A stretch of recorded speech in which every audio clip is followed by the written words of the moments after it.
పరిశుద్ధ గ్రంథం తెరుద్దామండి. చిన్న మాట. 40వ కీర్తన 8వ వచనాన్ని చూద్దాం.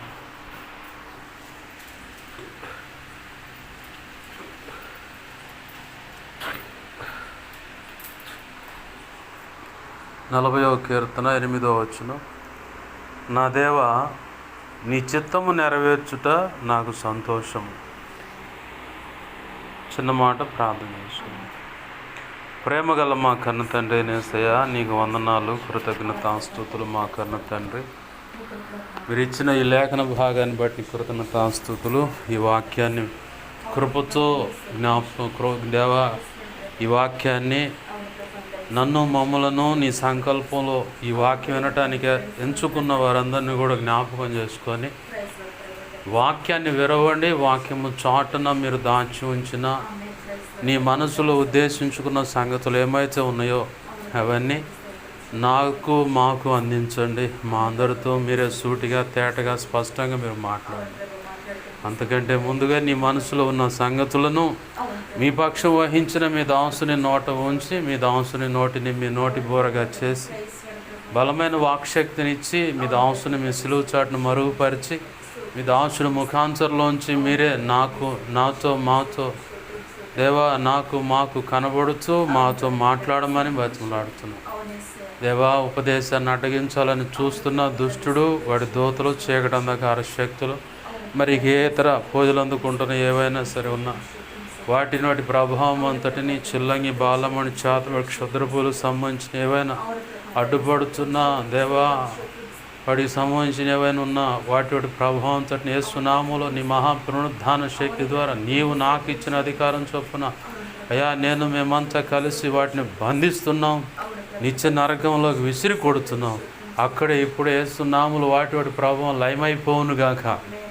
దేవా, నా చుట్టూరు, మా చుట్టూరు, మేమున్న ఈ గృహం, కాలనీ, గ్రామం, పట్టణం సమస్తం చుట్టూరు, ఈ ప్రాంతంలోకి పిస్తున్న వారి చుట్టూరు కూడా దేవారు ఉన్న స్థలం, గృహం, సమాజం, పట్టణం, రాష్ట్రం, దేశం సమస్తం చుట్టూరు కూడా సిలువ రక్తపు కంచె, రక్షణ కంచె, అగ్ని కంచెను వేయండి. మహిమేగాన్ని జ్ఞాపకం చేపడు సమస్తంపై ఆవరింపచేయి.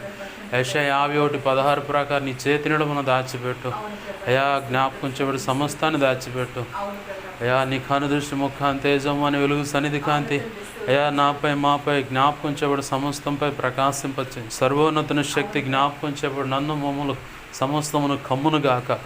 34 కీర్తన 7, 91 కీర్తన 11, 12, 2 రాజులు 6వ అధ్యాయం 16-17 వచ్చిన ప్రకారం ఈ దేవదూతల అగ్నివటి రథముల సైన్య సమూహం జ్ఞాపకం చేయబడి సమస్తం చుట్టూ నిలిచి ఉండునుగాక.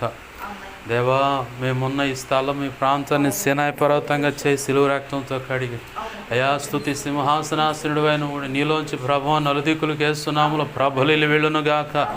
ఈ ప్రాంతంలో నీ చిత్తానికి వ్యతిరేకంగా ఇంకేమైనా నూతనంగా దురాత్మ, చీకటి, అంధకార శక్తులు వచ్చినట్టే దహించు అగ్నిగా దిగివచ్చి వాటి ప్రభావం నీవే నీ నోటి నుంచి వస్తున్న అగ్నితో లయపరచుదువుగాక.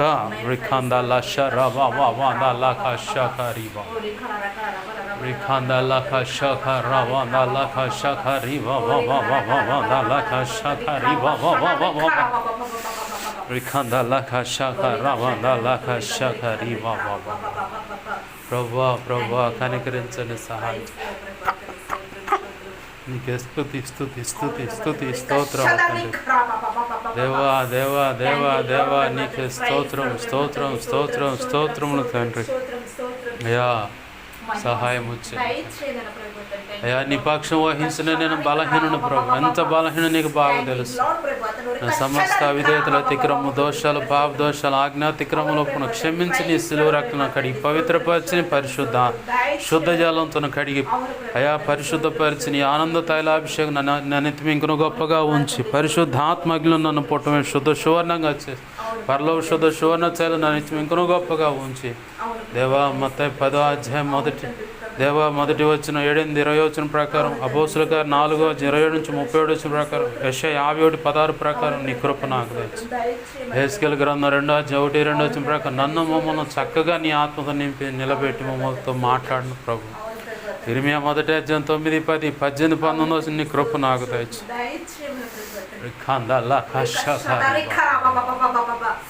యేసయ్యా నీకే స్తుతి స్తుతి స్తుతి స్తుతి స్తుతి స్తుతి స్తుతి స్తుతి స్తుతి స్తుతి స్తుతి. బలమైన సన్నిధి, త్రియేక దేవుడుగా మా మధ్యలో ఉన్నందుకు కృతజ్ఞతాస్తుతులు కృతజ్ఞతాస్తుతులు కృతజ్ఞతాస్తుతులు చెల్లిస్తున్నాం మా తండ్రి. నీకే కృతజ్ఞతాస్తుతులు కృతజ్ఞతాస్తుతులు కృతజ్ఞతాస్తుతులు చెల్లిస్తున్నామయ్యా. నీ గొప్ప కార్యాలు జరిగించు, నీ గొప్ప కార్యాలు జరిగించు, నీ చిత్తం నెరవేర్చు, నీ సంకల్పం నెరవేర్చు, నీ అనాది ప్రణాళిక నెరవేర్చు దేవా. నీ కార్యములు జరిగించు, నీ చిత్తము నెరవేర్చును మాత్రం మహిమ పొందమని బతుకులాడుతూ మా ప్రభువా మా రక్షకుడా నీ కార్యములు జరిగించమని నీ పాదాలు పట్టుకుంటున్నాం. సహాయం చేయము. లేఖనాన్ని బట్టి నీ కృతజ్ఞతాస్తుతులు చెల్లిస్తూ మాకు మా అందరికి ఉపదేశించి మమ్మల్ని బలపరచమని ఉపదేశాన్ని నన్ను మమ్మల్ని చేతులకు అప్పచెప్పుకుంటూ యేసే ఉన్నతనంత శక్తిగల నామమును అడిగి వేడుకొని ప్రార్థించి సమస్తం పొందుకొని నిన్ను మహింపరచుకుంటూ నన్ను మమ్మల్ని చేతులకు అప్పచెప్పుకున్నాం మా తండ్రి. ఆమేన్. ప్రభునందు సమకూడిన మీ అందరికీ ప్రభు అయిన యేసుక్రీస్తు వారి పేరిట నా హృదయపూర్వకమైన వందనాలు. చదువుకున్న లేఖన భాగంలో భక్తుడు అంటున్నాడు, నా దేవా నీ చిత్తము నెరవేర్చుట నాకు సంతోషము. ప్రభు యొక్క చిత్తం ఏంటి? ప్రభు యొక్క చిత్తం ఏంటంటే ఆ పై వచనంలో ఒక మాట రాస్తుంది, అప్పుడు పుస్తకము చుట్టలో నన్ను గూర్చి వ్రాయబడిన ప్రకారము నేను వచ్చి ఉన్నాను. ఆమేన్, హల్లెలూయా. అప్పుడు పుస్తకపు చుట్టలో రాసిన ప్రకారం అంటే మనలను జగతి ఉత్పత్తి జరగక మునుపే, ఈ జగత్తుకు లేదా ఈ భూమికి పునాది వేయబడక మునుపే, తల్లి గర్భాల్లో మనం బీజాలుగా పడక మునుపే ఆయన అనాది సంకల్పంలో నిన్నైనా నన్నైనా మనలందరినీ ఆయన ముందుగానే ఎరిగి ఉన్నాడు. ఆమేన్, హల్లెలూయా. ఎక్కడ చెప్పబడుతుంది ఈ మాట అంటే ఇర్మియాతో దేవుడు మాట్లాడతాడు. అక్కడ మొదటి అధ్యాయంలోనే ఆ మాట ఉంటుంది. ఇర్మియా అంటాడు, నేను బాలుడిని ప్రభువా అని అంటాడు. దేవుడేమో నిన్ను జనములకు ప్రవక్తగా ఎంచుకున్నాను, తల్లి గర్భంలో బీజంగా పడక మునిపే, ఈ జగత్తుకి పునాది వేయబడక మునిపే నిన్ను నేను ఎరిగి ఉన్నాను, జనములకు ప్రవక్తగా నిన్ను నియమించుకున్నానయ్యా. 9వ వచనంలో మొదటి అధ్యాయం 9-10 వచనాలు చూస్తే అక్కడ చెప్తాడు, నిన్ను ఈ పనికి ఎంచుకున్నాను అంటాడు. 19 లేదా 18, 17, 18కి యొక్క వచనాల భాగంలో చూస్తే నేను ఎవరి దగ్గరకు పంపిస్తే నువ్వు వాళ్ళ దగ్గరకు పోవాలంటాడు. నేనేం చెప్పమంటే అది చెప్పాలి. అయితే ఇక్కడ ఒక ట్విస్ట్ పెట్టాడు ప్రభు, నీ మాట వాళ్ళే వినరు, అయినా నువ్వు చెప్పాలి. నీ మీద వ్యతిరేకంగా వస్తారు, నువ్వు చెప్పిన మాటను బట్టి పళ్ళు కొరుకుతారు, పట్ట పళ్ళు కొరుకుతారు, అయినా సరే నువ్వు చెప్పాలి. చెప్పి నీ వంచుకు నువ్వు సైడ్ అయితే చాలు, మిగతా నేను చూసుకుంటా. ఒకవేళ ఎవరైనా హృదయం మదించి గర్వంతో ఏదో నిన్ను చేద్దామని ప్రయత్నం చేస్తే ఆ ప్రయత్నాలకు వాళ్ళకి మధ్యలో నేనుంటా. వాళ్ళు నీతో పోరాడుతూనే ఉంటారు, కానీ నీ మీద విజయం పొందలేరు. కారణం ఏంటంటే నీ పక్షంగా నేను పోరాడుతున్నా అన్నాడు. ఆమేన్, హల్లెలూయా. అయితే ఇక్కడ ఖచ్చితంగా ఆయన పని చేయాల్సిందే. ఆయన చిత్తము నెరవేర్చుట ఆయన చిత్తం ఏంటంటే పైన రాసిన పుస్తకపు చుట్టలో రాయబడిన ప్రకారం దేవుని అనాది సంకల్పంలో తన ఉన్నతమైన ప్రణాళిక చొప్పున ప్రతి ఒక్కరిని పిలుచుకున్నాడు. ప్రతి ఒక్కరి పట్ల ఒక స్థిరమైన ప్రణాళిక ఉంది, ఒక చిత్తం ఉంది. అందరి పట్ల ఉన్న చిత్తం ఏంటంటే ప్రతి ఒక్కరూ రక్షణ బాప్తీసు అనుభవంలోకి రావాలి, తండ్రి అయిన దేవునితో క్రీస్తు ద్వారా సమాధానం పడాలి. ఆయన రక్తమే సంధి చేయబడుతుంది. ఆ రక్తమే జన్మత కర్మత పాపాలకు క్రయధనంగా చెల్లించబడుతూ ఉంది. దాన్ని ఆశ్రయించినప్పుడే జన్మత అంటే తల్లిదండ్రుల నుంచి వచ్చి పడే ఒక పాపం, కర్మత అంటే ఎవడు చేసుకున్న కర్మ వాడు అనుభవించాల్సిందే అంటారు కదా, అట్లా కర్మత మనం చేసుకున్న పొరపాట్లను బట్టి వచ్చేటువంటి పాపము ఏదైతే ఉందో అది మరణకరమైన పాపం కావచ్చు, మరణకరము కాని పాపమైనా కావచ్చు. ఏ పాపమైనా ఆయన రక్తం ద్వారానే కొట్టివేయబడుతుంది. ఆయన ఆశ్రయించడం ద్వారానే అది పరిష్కరించబడుతుంది. కాబట్టి ఖచ్చితంగా రక్షణ లేని వ్యక్తులు రక్షణ అనుభవంలోకి రావాల్సిందే. అది దేవుని అనాది సంకల్పంలో మొట్టమొదటిగా నిర్ణయం అనేటువంటి చిత్తం. అయితే ఇంకొక చిత్తం ఉన్నది ఆయనది. ప్రభు అన్నాడు, పిలువబడిన వారు అనేకులు, ఏర్పరచబడిన వారు కొందరే. పిలువబడిన వారు అనేకులు అంటే క్రీస్తు రక్తంలో కడగబడి ఆత్మలు రక్షించబడి తండ్రితో సమాధానపరచబడటానికి పిలువబడిన వారు అనేకులు, అది ఒక చిత్తం. అయితే ప్రత్యేకపరచబడిన వారు కొందరే అన్నాడు. అది ఒక ప్రత్యేకమైన ఆయన చిత్తం అన్నమాట. పుస్తకపు చుట్టలో రాసిన ప్రకారం అని ఉంది. మరి వాళ్ళని రాయలేదంటే వాళ్ళు రాయబడ్డారు, కానీ నువ్వు ఒక ప్రత్యేకమైన జాబితా. ఏలియా అంటాడు, బదిరి వృక్షం కింద పరుండే, ప్రభు ఇంత మట్టుకు చాలు, నేను చనిపోవచ్చా, నన్ను తీసుకో అంటాడు. ఎవరి దెబ్బకు తట్టుకోలేక అహబ్ అనే రాజు ఎదురుకుపోయి ఎదురిచ్చి మాట్లాడితే అప్పుడే తలదెగ్గ కొడతారు. మరి అంత ధైర్యంగా ఆయన ముందుకు పోయి ఎదుర్కొని, నేను ఎవరి సన్నిధిలో నిలబడ్డానో ఆ యెహోవా జీవం చూడు నా మాట చొప్పున అన్నాడు. బాగానే ఉంది. ఆ తర్వాత 400 + 450 మంది ఆ కర్మేలు పర్వతం మీదకు మొత్తాన్ని తీసుకొచ్చి సవాలేసి, మరి ఆ కర్మేలు పర్వతం మీదకు తీసుకుపోయి సవాలేసి, మరి మీరు ఇంతమంది ఉన్నారు కాబట్టి మీకే మరో ఛాన్స్ ఇస్తున్నా, నువ్వు ఒక బలి పశువుని, నేను ఒక బలి పశువుని తీసుకుందాం. ఉదయం నుంచి సాయంత్రం 5 గంటలు నాకు నైవేద్య కాల సమయం సాయంత్రం 5 గంటలకి. ఆ టైం దాకా మీకు ఇస్తా అవకాశం. ఇంతమంది ఉన్నారు కాబట్టి అటు 450 మంది, ఇటు 400 మంది. ఎందుకంటే ఎజబేల్ అనే ఆమె ఐగుప్తు నుంచి 2 దేవతా బొమ్మలు తెచ్చుకుంది. దేవుని యొక్క బొక్కసం అంటే కానుక పెట్టె. ఆ కానుక పెట్టెలో నుంచి ప్రత్యేకంగా ఆ కానుకలు తీసి ఈ 400, ఆ 450, 850 మందిని పోషిస్తుంది, జీతాలు ఇస్తుంది. ఇది ఒక దుర్మార్గం, దైవ చిత్తానికి వ్యతిరేకమైందన్నమాట ఇది. ఇవన్నీ చూస్తూ ఉన్నాడు ఏలియా. నాబోతు అనేవాని యొక్క పొలం దగ్గర అన్ని దుర్మార్గంగా 2 తప్పుడు సాక్షులను పెట్టి చంపించిన సంగతి చూస్తూనే ఉన్నాడు. దాని విషయంలో కూడా వార్నింగ్ ఇచ్చాడు. ఇన్ని చేసినప్పుడు లేని భయం. కర్మేలు పర్వతం మీద 850 ఎదురుగా నిలబడ్డ ఒక్కడే రాజుకి. ఇజ్రాయెల్ రాజు అంటే 11 గోత్రాలు, 11 గోత్రాల ప్రజలకి, ఆ 850 మందికి వాళ్ళని పరిపాలిస్తున్న రాజు రాణికి ఎదురు నిలబడ్డు. అప్పుడు కూడా చచ్చిపోవాలని భయం రాల. అప్పటికి రాల ఆయన చచ్చిపోవాలని భయం. సవాలు ఇసిరాడు, వల్ల కాలేదు. హేళన చేశాడు, ఇంకా రోషంగా వాళ్ళు పోరాడాడు, కానీ చివరికి వాళ్ళ వల్ల కాలేదు. ఈయన సమయం వచ్చిందా మిగతా పనులు ఆడు చేశాడు. ఆకాశం నుంచి అగ్ని దిగి వచ్చింది, ఆ బలిపశువు మాంసాన్ని కాల్చి బూడిద చేసింది. అందరు కళ్ళు తెరవబడ్డాయి. యెహోవాయే నిజమైన దేవుడు అని తెలియపరచబడింది. బాగుంది. అయితే ఇక్కడ మనం ఒక ట్విస్ట్ చూడాలి. ఏంటంటే చిన్న మాట దేవుడు ఎందుకు అందిస్తూ ఉన్నాడు. ఈరోజు భారతదేశంలో కానీ మన ఆంధ్ర రాష్ట్రంలో కానీ ఇలాంటి సూచన, అద్భుతం, ఆశ్చర్యం అన్నమాట. ఇట్లాంటి జరగకపోవటం వల్లే అన్యులు ఎలా పడితే తొందరపడి క్రైస్తవుల్ని చులకనగా మాట్లాడుతూ ఏంది ఆఫ్టర్ ఆల్ వీళ్ళు ఎంత అనుకుంటున్నారు. ఏంది మళ్ళీ మునుపు జరిగిందే మళ్ళీ జరిగితే దేవునికి స్తోత్రం. ఎందుకంటే పేతురు వాళ్ళ గురించి, పేతురు, యోహాను, యాకోబు అని 3 గురించి ఆ ప్రాంతంలో వాళ్ళు వాక్యం ప్రకటిస్తున్నప్పుడు జరిగిన అద్భుతాలు చూసిన వాళ్ళు వచ్చి అంటారు, వేరే ప్రాంతంలో ఉంటే భూమిని తల్లకిందులు చేయవారు ఎక్కడికి కూడా వచ్చారా అని. అది ఉందా. తర్వాత పౌలు శీలలు దేవుని మాటలు ప్రకటిస్తే కొన్ని అద్భుతాలు జరిగాయి. ఇక వీళ్ళు మనకు ఆ దేవత ఈ దేవత ఉంది కదా అని ఇద్దరికి చెరువు పేరు పెట్టి ఊరేగిస్తున్నారు. తీసుకుపోయి కర్రలతో కొట్టి చేసినా కానీ, తప్పుడు సాక్ష్యాలు చెప్పినా, ఆరాధన చేసినా బయటపడ్డారు. అంటే ఇక్కడ ప్రభు అనే మాట ఏంటంటే, ఈరోజు భారతదేశంలో ఇలాంటి అద్భుతాలు జరిగితేనే వాళ్ళు ఎక్కడోడు అక్కడ సద్దుమణికి తొందరపడి క్రైస్తవత్వం మీద కానీ, సేవకుడి మీద కానీ, దొమ్మిగా కానీ, కోపం ద్వేషంతో కానీ నోరు జారిచి ఇంత గతి పట్టుద్దురా అబ్బాయి అని చెప్పనే పరిస్థితులు రావాలి. అప్పుడు దాకా వాళ్ళు మాట ఏంది.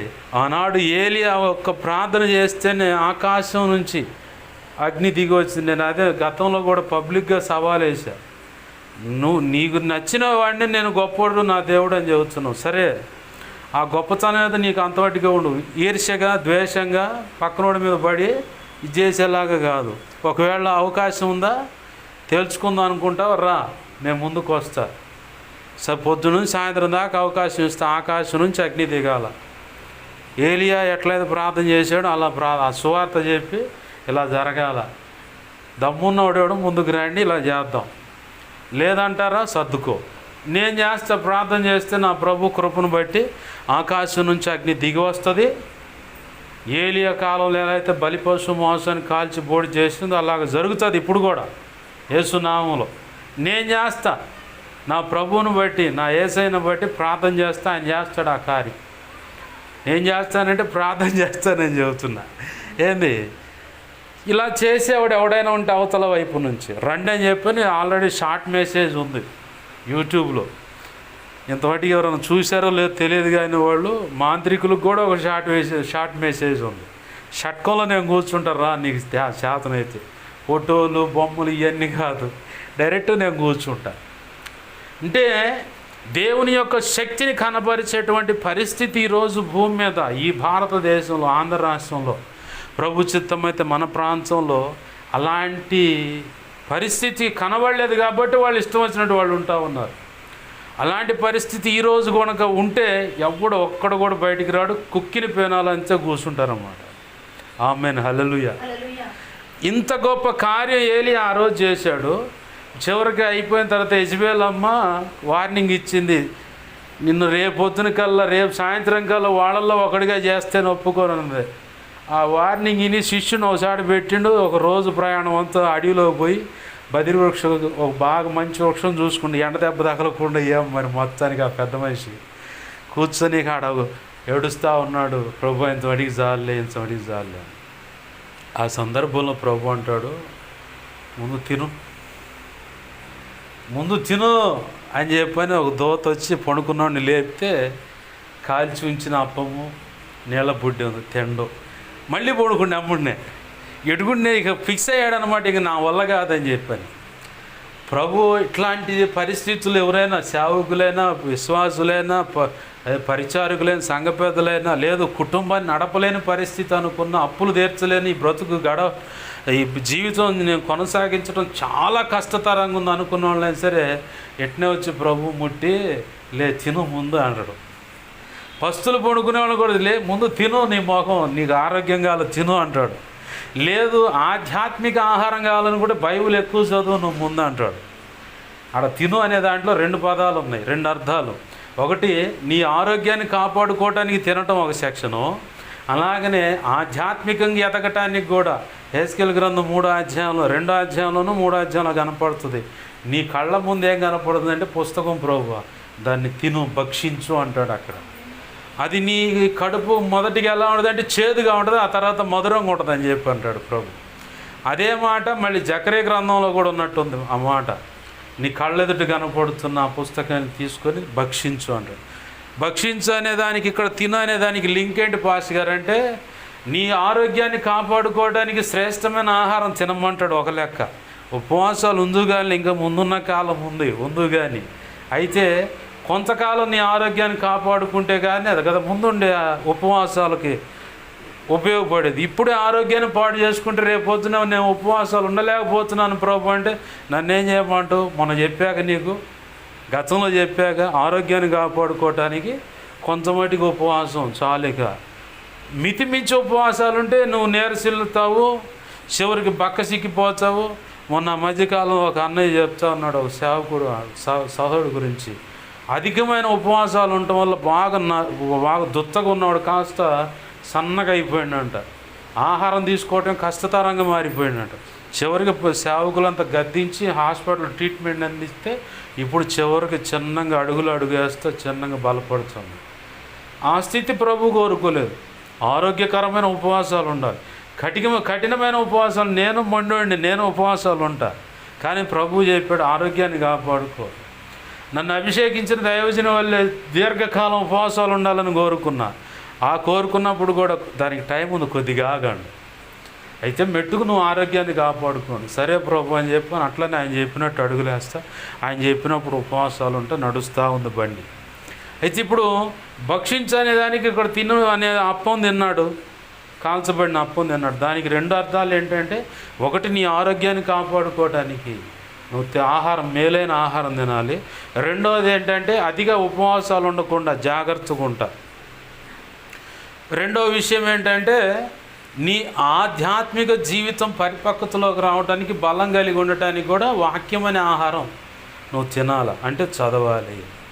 చదివినప్పుడు అక్కడ ఏం చెప్తాడు ఏలియాతో, ఇక చాలు ప్రభువా నన్ను తీసుకుంటున్న ఏలియాతో ప్రభు ఏమంటున్నాడంటే, నీ శక్తికి మించిన ప్రయాణం నీకు సిద్ధమై ఉన్నదా. నాతో చాలాసార్లు ప్రభు చెప్పిన మాట ఇది. నీ శక్తికి మించిన ప్రయాణం నీకు సిద్ధమైంది. శక్తికి మించిన ప్రయాణంలోనే శక్తికి మించిన పని నీకు సిద్ధమైంది. అందుకు కావాల్సిన కృపా చలాంచులు నీకు ఇచ్చాను అన్నాడు ప్రభు. దేవునికి మహిమ కలుగును గాక. హల్లెలూయా. ఆయన మాట చెప్పి ఆయన బలపరుస్తూ నడిపిస్తున్నాడు కాబట్టి ఇప్పుడు ఎక్కడికి వెళ్ళిన ఏ గొప్ప కార్యమైన ప్రభు చేస్తూ ఉన్నాడు. లేకపోతే మనం చేయగలుగుతామా? యాడ్ నుంచి ఇటు వచ్చాం, మనం పుస్తకపు చుట్టకా నుంచి ఇటు వచ్చాం. ఏంది బాగా గుర్తుపెట్టుకోండి. ఈ ఏలియా క్షమించిన పుస్తకము చుట్టకా నుంచి వచ్చి పిలువబడిన వారు అనేకులు, ఏర్పరచబడిన వారు కొందరే. పుస్తకం చుట్టలో రాయబడిన వాళ్ళు అందరూ ఉన్నారు. వాళ్ళు ప్రత్యేకంగా ఉన్నవాళ్ళు వీళ్ళల్లో ఏలియా కూడా ఒకటే ప్రత్యేకంగా. అయితే ఏలియా అంటాడు, ఇక ఇంత వాటికి జాలే ప్రభు తీసుకో అన్నప్పుడు, శక్తికి మించిన ప్రయాణం ఉంది నీకు. 40 దినాలు ప్రయాణం చేశాడు, మళ్ళీ తిరిగి వచ్చాడు కూడా 40 దినాలు ఎనికి మళ్ళీ. అట్లా వెళ్ళి దేవుని చెప్పిన పని ప్రకారం కొంతమందిని అభిషేకించాడు. తన తర్వాత ప్రవక్తగా నిర్ణయమైనటువంటి ఎలీషాను కూడా దేవుడు పిలవమన్నాడు, పిలిచాడు. బాగుంది. ఆ క్రమం జరిగే ముందుగా ప్రభు ఒక మాట అంటాడు, ఏలియా నువ్వు ఇక్కడ ఏం చేస్తున్నావంటే, యెహోవా కొరకు మహారోషం గలవాడిని నేను ఒక్కడనే ఉన్నాను. మీరు కూడా చెప్పవచ్చు ఒకవేళ నేను ఒక్కదాన్నే ఉన్నానని. ఓకే, మళ్ళీ ఇంకో చోట ఆ పలానా చోట దేవుని పర్వతం మనం చెప్పబడిన గుహ దగ్గరకు పోయి నిలబడి, అక్కడికి పోయి కూడా ప్రభు మళ్ళీ మాట్లాడు, ఇక్కడ నువ్వేం చేస్తున్నావు అని. అసలు వెళ్ళమంది ఎవరు? ప్రభువే అక్కడికి వెళ్ళమంది. వెళ్ళమని చెప్పిన తర్వాత ప్రభు అంటున్నాడు, ఇక్కడ నువ్వేం చేస్తున్నావంటే, ప్రభు అక్కడ ఉండమన్నాడు కాబట్టి ఉంటున్నాండి, ఇక నాకేంది అని చెప్పాడు కదని. అట్లా ఉండకూడదు. నెక్స్ట్ ఏం చేయాలి ప్రభు అని ఆయన అడుగుతా కూర్చోవాలి. అది మర్చిపోయి ఈయన ఏం చేసింటే ఇక్కడికి వచ్చి ఉండమన్నాడు కదా, నా దేహం పోయిందని అని చెప్పని అట్లా అన్నాడు. అట్లా ఉంటే మళ్ళీ ప్రభు వచ్చి అన్నాడు, ఏలియా నువ్వు ఇక్కడ ఏం చేస్తున్నావు? యెహోవా కొరకు మహారోషం గలవాడిని నేను ఒక్కడనే ఉన్నానంటే, చాలు ఆపు, నువ్వు ఒక్కడివే కాదు, నాకు ఇంకా చాలామంది ఉన్నారు.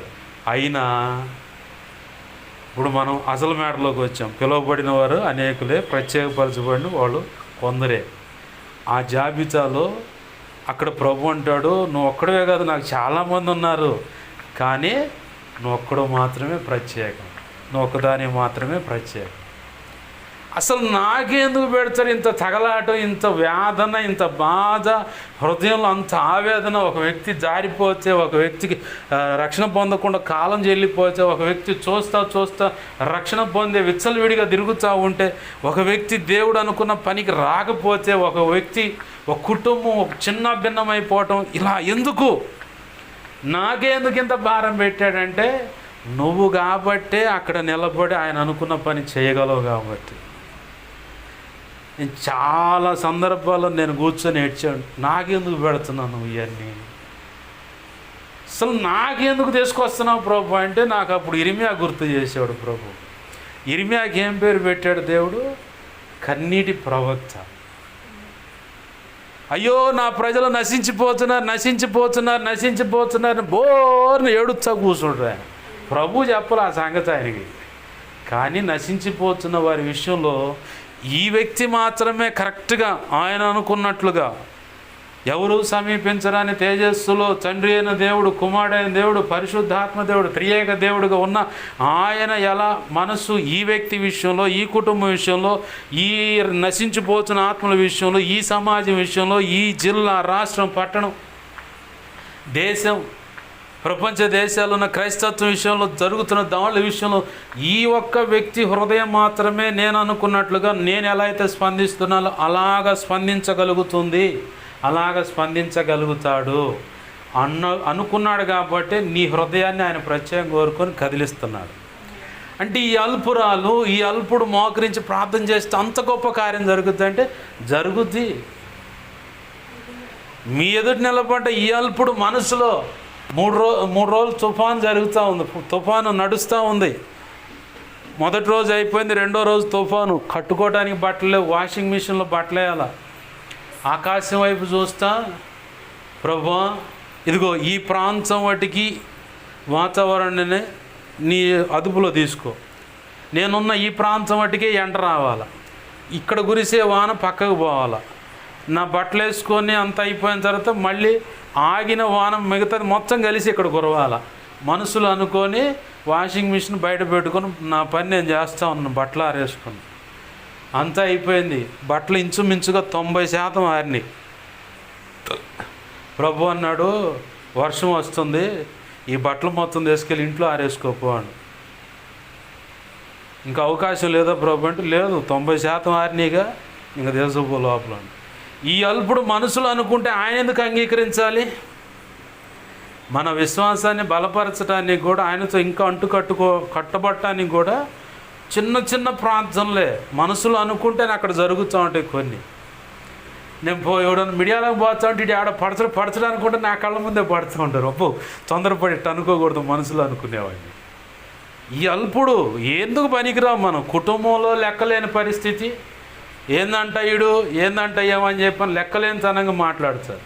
సమాజంలో కూడా గొప్ప విలువ ఉండదు, అందరూ తృణీకరిస్తూ ఉంటారు. మనం ఎంత చెబుదాన్ని చూస్తున్నా, ఎంత మంచి చెబుదాన్ని చూస్తున్నా, దీని బతుకు బాగుంది, మనకు చెప్పడానికి వస్తుంది పెద్ద అని చెప్పని కూడా పైకి అంటారు. కొంతమంది మనసులో కూడా అనుకుంటారు.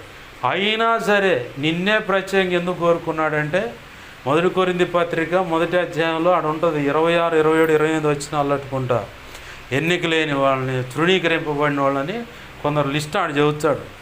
వాళ్ళల్లో మంచోళ్ళ సంగతి చెబుతాడు. గనులు జ్ఞానులు మేము గొప్పవాళ్ళు అనుకున్న వాళ్ళని వెర్రివారిగా చేయటానికి. అసలు మీరేంద్ర ఆఫ్టర్ ఆల్ అన్నట్టుగా. శిష్యులను గమనించా, వాళ్ళంతా గొప్పగా చదువు ఉన్న వాళ్ళ, పేరు ప్రఖ్యాతులు గాంచిన వాళ్ళ, ఊళ్ళో 4-5 అంతస్తుల డాబా ఉందా, మెడ నిండా బంగారం ఉందా, మణులు మాణిక్యాలు ఉన్నాయా, పిల్లల జీవితాలు గొప్పగా ఉన్నట్టుగా రాసి ఉందా? వాళ్ళ దగ్గరకు పోచి చేపల కంపు తప్ప రెండోది లేదు. గుట్లు కూడా సరిగ్గా కట్టుకోరు. ఒకడు చేపలు పెట్టేవాళ్ళు, ఒకళ్ళు పెద్దవాళ్ళు అయితే, వయసులో పెద్దవాళ్ళు అయితే గోస పెడతారు. ఆ సముద్రం నేను చూశాను కూడా చూస్తున్నా. ఇక కుర్రోళ్ళు అయితే అడ్డగొట్ట, లేదంటే లుంగి మీద అట్నే దూకుతారు బన్నీ వేసుకొని. సరిగా ఉంటాయి వాళ్ళ బతుకులు. వాళ్ళ గుడిసెలు చూసినా కానీ సరిగా ఉండవు, వాళ్ళ పరిస్థితులు చూసినా కానీ సరిగా ఉండవు. చివరికి దేవుడు ఏం చేశాడు? అటు చేసి ఇటు చేసి, అటు చేసి ఇటు చేసి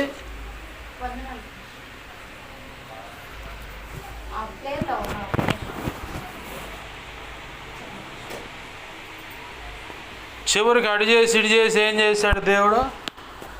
ఆ కంపు కొట్టే గుడ్డలు ఉన్నవాడిని, ఆ కంపు కొట్టి నీచుడు అనుకుంటున్న సమాజం అనుకుంటున్న ఆ వ్యక్తినే పట్టుకొచ్చుకున్నాడు.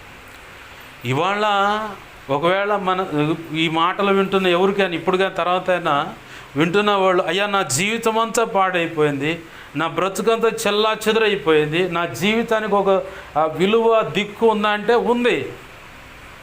ఉందనే చెబుతాడు దేవుడు, లేదని చెప్పడు.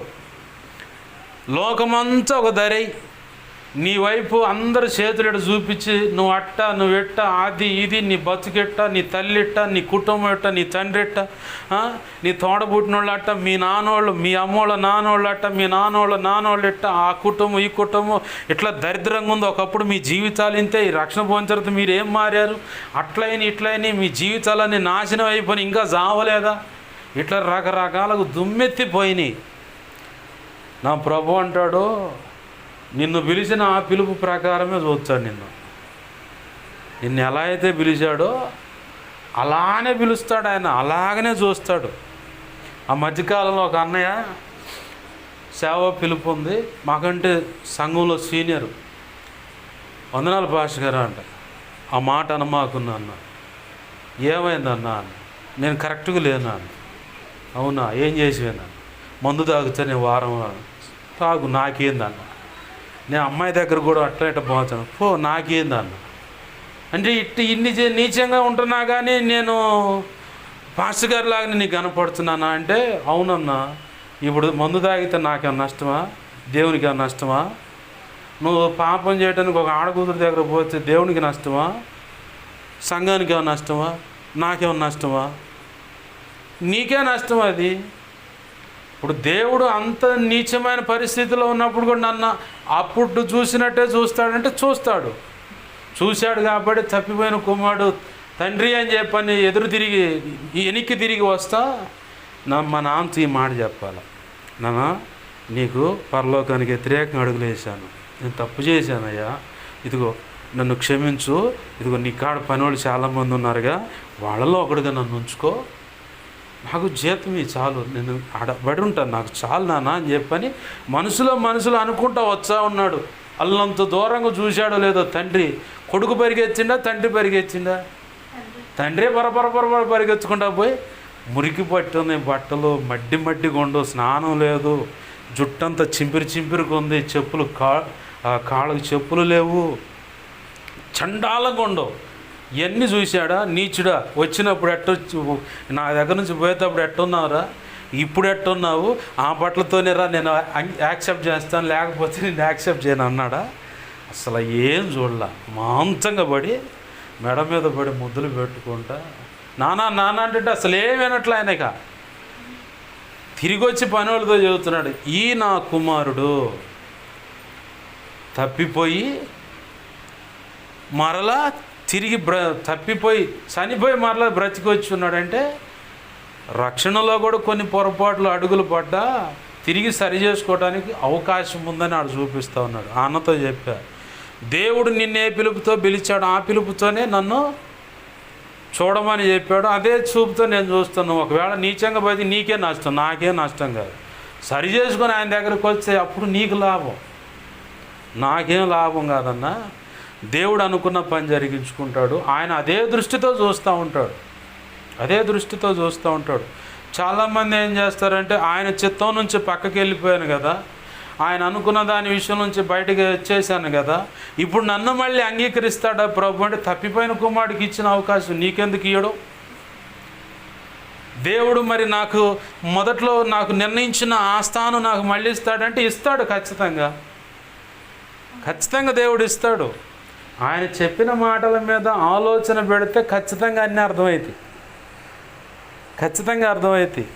ఈ మ్యాటర్లో నేను లేనుగా పాస్టర్ గారు అంటే ఒక వ్యక్తి ఉన్నారు, గతంలో కూడా చెప్పాను, దైవ చిత్తాను ప్రకారంగా నీకు వివాహం జరుగుద్దంటే మొదట్లో ప్రభు నిర్ణయించినటువంటి ఆ వ్యక్తితోనే, ఆ జీవిత భాగస్వామితోనే వివాహం జరుగుతుందని దేవుడు ముందుగానే దాన్ని తెలియపరిచాడు.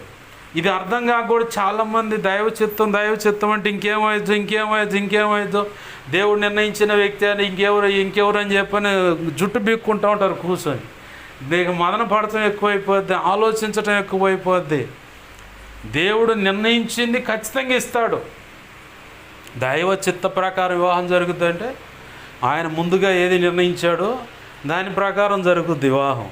ఆమేన్, హల్లెలూయా. దీన్ని మనం ఎలా తీసుకోవచ్చు అంటే, ప్రభు తన అనాది సంకల్పంలో నిన్ను నన్ను మనందరినీ ఆయన రక్తం ద్వారా ప్రదానం చేసుకున్నాడు. ఆయన రక్తం ద్వారా ప్రదానం చేసుకున్న మనలను ఆయన చిత్తాన్ని వెదకటం లేదా ఆయన చిత్తాన్ని జరిగించడానికే కోరుకున్నాడు. ఈ భూమి మీద నిర్ణయించిన ఆయుష్కాలం అంతటి వరకు ప్రభు యొక్క సంకల్పము ప్రణాళికను ప్రభు సన్నిధిలో మోకరించి తెలుసుకొని ఆ పిదప ఆ సంకల్పం ప్రణాళిక నెరవేర్పు కొరకే పాకులాడటం అంటే ప్రార్థన చేయటం, దేవుని చిత్త ప్రకారంగా అడుగులు వేసి ఆయన రాజ్య సువార్తను ప్రకటించటము, ఆత్మను సంపాదించటం. ఆయన చిత్తం ఏంటంటే మొదటిగా రక్షణ లేదా అనేకులు రక్షణలో నడిపించటం. మూడవదిగా ఆయన చిత్తం ఏంటంటే ప్రత్యేకంగా నువ్వు పిలువబడ్డావు, ప్రత్యేకమైన తర్ఫీదు ఉంటుంది, ప్రత్యేకమైన బహుమతి ఉంటుంది, ప్రత్యేకమైన హుందా కలిగిన సేవ ఉంటుంది. లోకంలో ఎవరికీ లేనటువంటి గొప్ప గుర్తింపు నీకు ఇచ్చేదనని ప్రభు అంటాడు ఒక లేఖనంలో. గుర్తింపు అంటే అది ఒక సమాజంలో గుర్తింపు కాదు, లోకంలోనంటే ఆధ్యాత్మిక జీవితంలో కూడా దాన్ని అన్వయించుకుంటే ఈ లోకంలో చెప్పబడ్డ సేవకురాండ్లు ఉన్నారు. వాళ్ళ ద్వారా ఎన్నో గొప్ప కార్యాలు దేవుడు చేయించుకుంటా ఉన్నాడు. వాళ్ళందరికంటే గొప్ప పని చేయించుకోవడానికి నిన్ను సంకల్పించుకున్నాడు. అది గొప్ప పేరు నీకు ఇస్తాను అని చెప్పనేది, గొప్ప హోదా ఇస్తాననేది. అది అంటే నువ్వు ప్రత్యేకించబడిన వ్యక్తివి, ప్రత్యేకించబడిన దానవు, ప్రత్యేకించబడిన వాడవు. కాబట్టి ఆయన చిత్తము నెరవేర్చడానికి ప్రభు అంటాడు, లూకాసు వార్త 4వ అధ్యాయం 17-19 అట్టుకుంటా అక్కడ మాట రాసి ఉంటుంది. పుస్తకము చుట్టలో రాయబడిన ప్రకారం నేను వచ్చి తినని చెప్పని మనం ఇందాక చదువుకున్నాం కదా. ఇదే మాట లూకాసు వార్త 4వ అధ్యాయము 13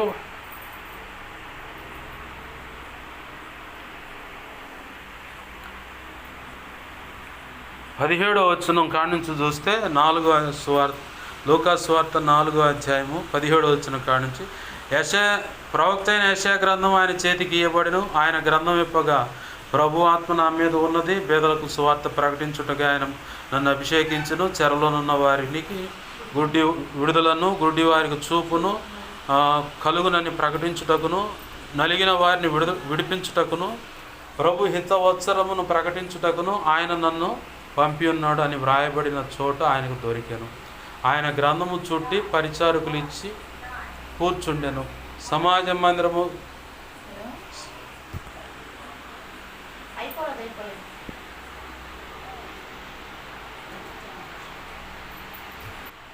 అక్కడ సమాజ మందిరంలో కూర్చొని ఉన్నప్పుడు అక్కడ ఆ పుస్తకము చుట్ట ఒకటి రాసి ఉంటుంది. అది యెషయా గ్రంథము. అది తీసుకొని యేసు ప్రభు వారు చదువుతూ ఉంటాడు. చదివి ఆయన అక్కడ రాసి ఉంటుంది, పుస్తకపు చుట్టలో రాసిన నన్ను గురించి అక్కడ రాసి ఉంటుంది ఆ యేసు ప్రభు వారి గురించి.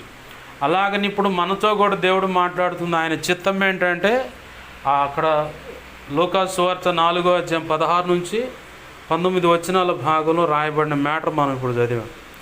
సేమ్ అదే పరిచర్యకు, అంటే యేసు ప్రభు వారు ఎలాంటి పరిచర్య తన శిష్యులకు అప్పచెప్పాడో అదే పరిచర్య, కాకపోతే కొంచెం ఘనమైనది. లోకంలో చాలామంది చేస్తున్నారు, కానీ వాళ్ళల్లో ప్రత్యేకంగా నువ్వు ఉన్నావు. ప్రత్యేకమైన నడిపింపు నీకు ఉంది, ప్రత్యేకమైన వాక్శక్తి నీకు ఉంది, ప్రత్యేకమైన ఆత్మ ప్రత్యక్షత నీకు ఉంది, ప్రత్యేకమైన లేఖన ప్రత్యక్షత నీకు ఉంది. లోకంలో ఉన్న వాళ్ళందరికీ తల బీక్కుంటూ ఉంటారు, తల చుట్టూ అంతా బీక్కుంటూ ఉంటారు, గీక్కుంటూ ఉంటారు. అసలు ఇట్లాంటి ప్రత్యక్షత, ఇలాంటి వాక్యము విరిచి చెప్పటం అనేది, ఇంత ఉపమానించి చెప్పటం అనేది అసలు నా వల్ల కావట్లేదే.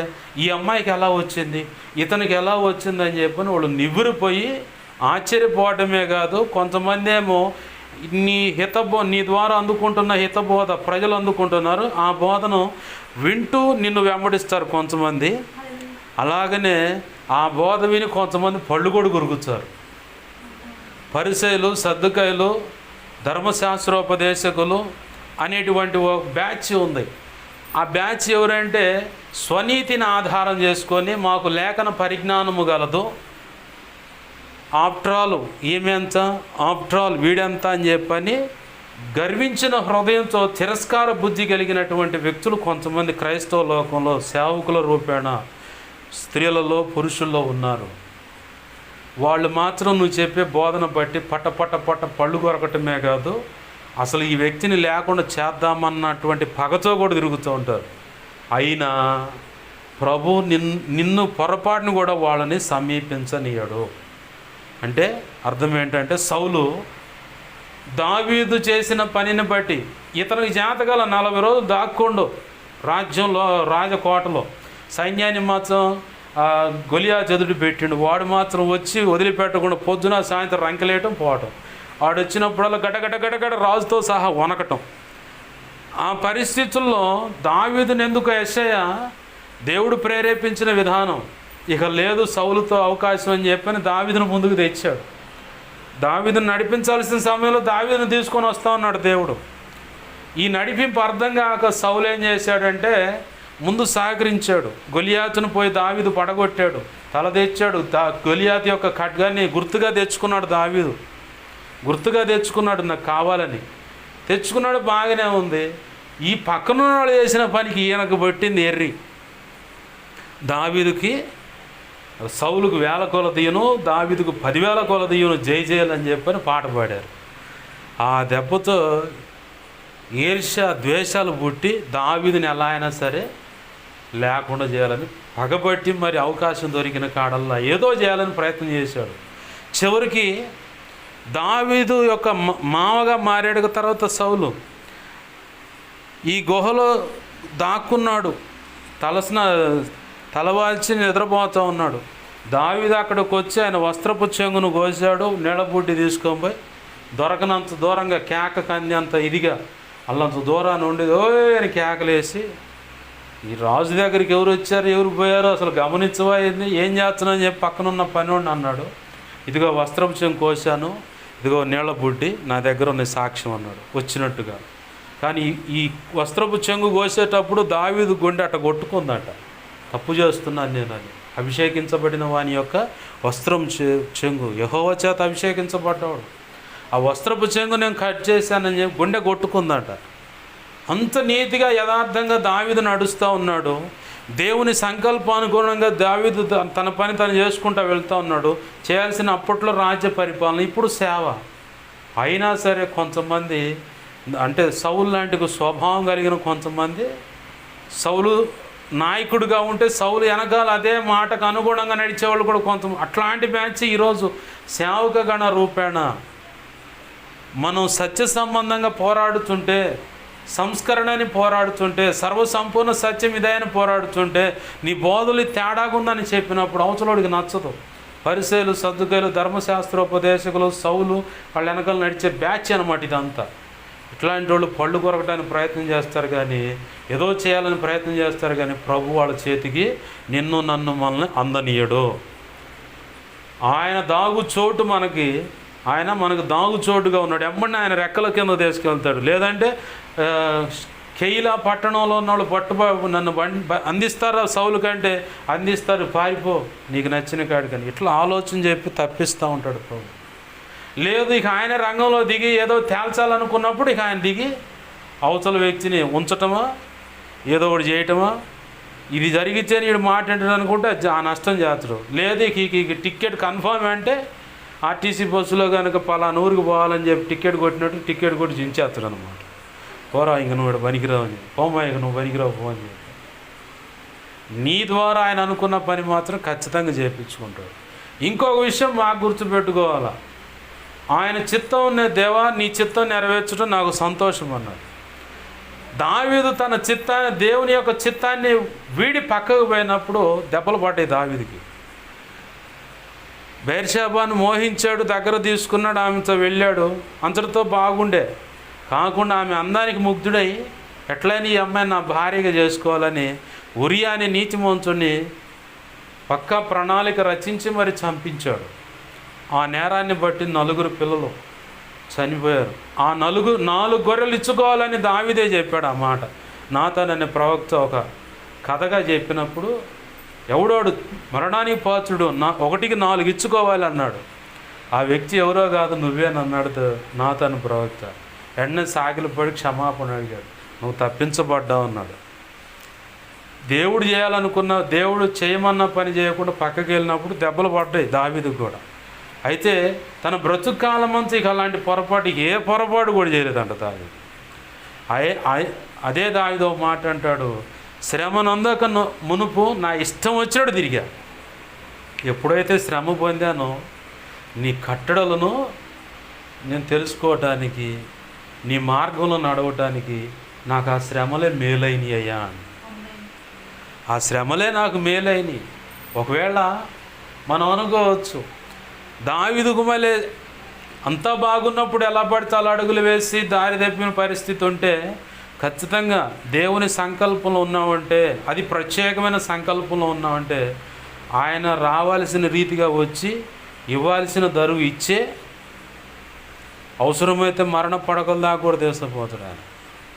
ఆయన సంకల్పంలోకి నేను రానని మొండిగా వ్యవహారం వేస్తే, మొండిగా అడ్డం తిరిగి మనం కనుక అడుగులు వేసే మాట అయితే ఆయన రావాల్సిన రీతిలో వస్తాడు.